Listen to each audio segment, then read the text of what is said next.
దీనిలో all party meeting పెట్టి దీని మీద చర్చించవచ్చు కదా.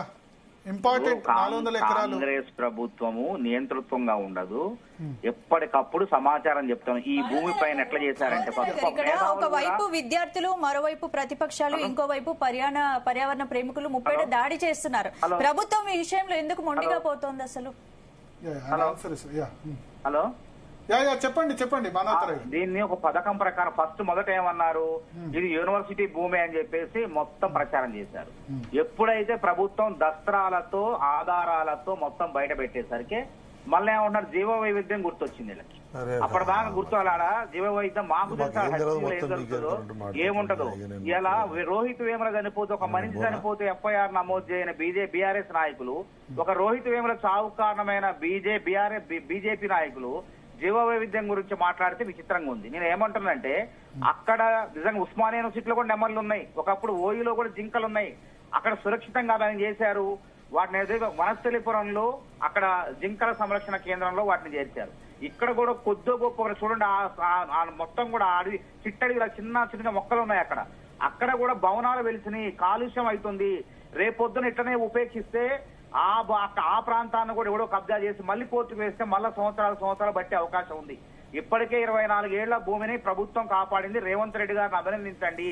దయచేసి రాజకీయాలు చేయొద్దు. అక్కడ అభివృద్ధి అంటే ఎక్కడైతే ఐటీ పరిశ్రమ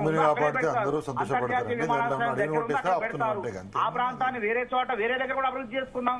1,83,000 కోట్లు పెట్టుబడి తెచ్చింది ఎందుకు? విదేశాల నుంచి, సంస్థల నుంచి. ఇక్కడ ముచ్చెర్ల 4వ సిటీ అభివృద్ధి చేసుకుందాం. ఈ ప్రాంతాన్ని కూడా కబ్జాకారుల వాళ్ళ కోరల నుంచి కాపాడుకుందాం. ఇక్కడ ఐటీ పరిశ్రమ, అనుబంధ పరిశ్రమ పెట్టుకుందాం. ఇక్కడ హెచ్ఎండిఏ పరిధి కాదు, అది పారిశ్రామిక మౌలిక వస్తువుల అభివృద్ధి సంస్థ, దాని పరిధిలో ఉన్నది. ఇక్కడ పరిశ్రమలు, దాని అనుబంధ సంఘాలు వస్తే మనకు ఉపాధి, ఉద్యోగ అవకాశాలు, ఆదాయం పెరిగే అవకాశాలు ఉన్నాయి. ఇది గమనించండి. దీనికోసం రాజకీయం చేయబోకండి. అందుకే మనందరం ఏం చేయాలా, బీఆర్ఎస్, బీజేపీ, తర్వాత కాంగ్రెస్ అందరం, విద్యార్థి నాయకులు అందరం కూడా గోపనపల్లి భూములు ఏంది దాని సంగతి ఏమైంది? అసలు 3-1 జీవో అన్నారు. 3-1 జీవో తెచ్చింది తెలుగుదేశం ప్రభుత్వం. ఎందుకు? ఆ 80 గ్రామాల పరిధిలో 10 కిలోమీటర్ల మేర ఎటువంటి ఆకాశ హార్మ్యాలు కట్టొద్దు, ప్రకృతికి విఘాతం కలిగిద్దంటే వీళ్ళు ఏం చేశారు, బడాబాబుల కోసం 3-1 జీవో 2022లో కేబినెట్ తీర్మానం ద్వారా ఎత్తివేశారు. ఎత్తివేయడంతో ఏమైంది, ఇలా గోపనపల్లి యూనివర్సిటీ భూములు అన్యాక్రాంతం అయిపోయినాయి. అందుకే మనం పోరాడాల్సింది, ఈ 400 ఎకరాలు సురక్షితం, ఇది ప్రభుత్వ వద్దనే ఉన్నాయి, ప్రభుత్వం వాటిని కాపాడుతుంది. ప్రభుత్వం ఐటీ కంపెనీస్ కాకుండా. అవునండి, వాళ్ళు అనేది జీవ వైవిధ్యం అంటాను. 10 జింకల్ని మన నెహ్రూ జువాలజికల్ పార్క్ లో పెంచుదాం. అదే విధంగా 10 ఇప్పటికీ నెమళ్ళు ఉన్నాయి.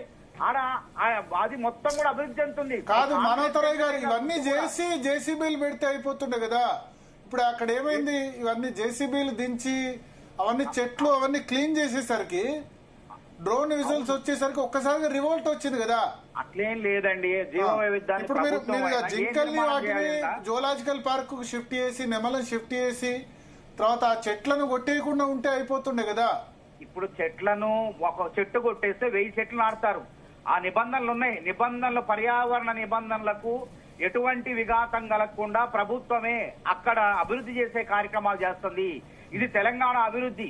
లేకపోతే ఆ బిల్లీరావు, లేకపోతే ఇంకెవడు, ఆ మై హోమ్ ఓడో దాన్ని కబ్జా చేసుకుని సుప్రీంకోర్టులో కేసు సరపడితే నాకుతారు. విషయం ఏంటంటే, ఒక విషయం వినండి, ఉస్మానియా యూనివర్సిటీ అఫ్సీ కూడా అఫ్సీ కూడా మన ప్రాంతం రవీంద్ర నగర్ కాలనీ, అదేవిధంగా స్ట్రీట్ నెంబర్ 8 ఓయూ భూములు. అక్కడ చట్టంలో ఉన్న లొసుగులను ఆసరా చేసుకుని ప్రైవేటు వ్యక్తులు, ఆడ యూనివర్సిటీ అధికారులు గతంలో కుమ్మక్క అయిపోయి యూనివర్సిటీ భూముల్లో యథేచ్ఛగా ప్రైవేట్ కట్టలు కట్టారు. ఇప్పుడు కోర్టులు కూడా వాళ్ళకి అనుకూలంగా తీర్పులు ఇచ్చినాయి. కాబట్టి ఆ ప్రమాదం నుంచి కాపాడేందుకే ఈ 400 ఎకరాలను ఏం చేస్తున్నాం, భవిష్యత్తులో ఎవరు కూడా రియల్ ఎస్టేట్ వ్యాపారులు కన్ను వేయకుండా వాటిని కాపాడేందుకే ప్రయత్నం చేస్తాడు రేవంత్ రెడ్డి. దాన్ని అభినందించండి అంటున్నా. జీవ వైవిధ్యం మీద వీళ్ళు ప్రేమ వరకపోతే నవ్వు వస్తుంది. రోహిత్ వేమలను చంపి, రోహిత్ వేమల చనిపోతే కేసు నమోదు చేయని బీఆర్ఎస్ వాళ్ళు, చంపిన బీజేపీ వాళ్ళు జీవ వైవిధ్యం గురించి మాట్లాడారు. వాళ్ళు ఏమంటారంటే, రోహిత్ వేముల చనిపోయినప్పుడు రాహుల్ గాంధీ వస్తే సెక్యూరిటీతో మేము తీసుకుపోయాం అక్కడికి, హైదరాబాద్ సెంట్రల్ యూనివర్సిటీకి. అప్పుడు బీఆర్ఎస్ రూల్, మమ్మల్ని ఎందుకు అక్కడికి పోనివ్వట్లేదు, కేటీఆర్ లేదా హరీష్ రావును ముందు ఎందుకు ఇల్లు కదలకుండా హౌస్ అరెస్ట్ చేస్తున్నారని అడుగుతున్నారు.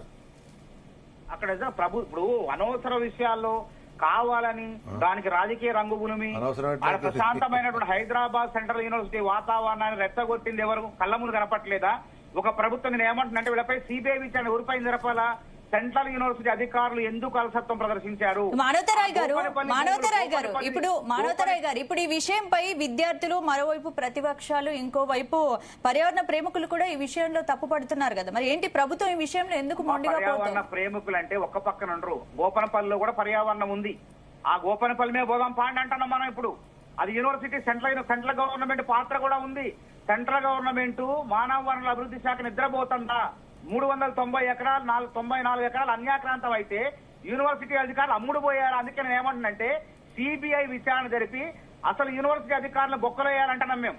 వాటిని తిరిగి తీసుకురావాలంటున్నాం. రాష్ట్ర ప్రభుత్వం కూడా మనం సర్వే చేయడానికి, కేంద్ర ప్రభుత్వం కోరితే సర్వే చేయడం సిద్ధంగా ఉండడం అంటున్నాం. అదేవిధంగా 394 ఎకరాలు అన్యాక్రాంతం అవుతుంటే కోర్టులో ఎందుకు పిటిషన్ లేదు? వీళ్ళకి న్యాయ వ్యవస్థ లేదా? స్టాండింగ్ కౌన్సిల్ లేదా యూనివర్సిటీకి? హైదరాబాద్ యూనివర్సిటీ, సుప్రీంకోర్టు, ఢిల్లీ దాకా ఉంది వ్యవస్థ. ఎందుకు వీళ్ళు 394 ఎకరాల విషయంలో మాట్లాడలేదు? అక్కడ జీవవైద్యం దెబ్బతిన లేదా? కాబట్టి ఇందులో రాజకీయ దురుద్దేశం ఉంది, బీజేపీ ప్రేరేపితం ఉంది. ఎందుకంటే వాళ్ళ పరిధిలో ఉంది కాబట్టి వాళ్ళు రెచ్చగొడుతున్నారు. చెప్తారా? బీజేపీ బీఆర్ఎస్ రెండు ఒకటైపోయినాయని అంటున్నారు మంత్రులు చాలా మంది.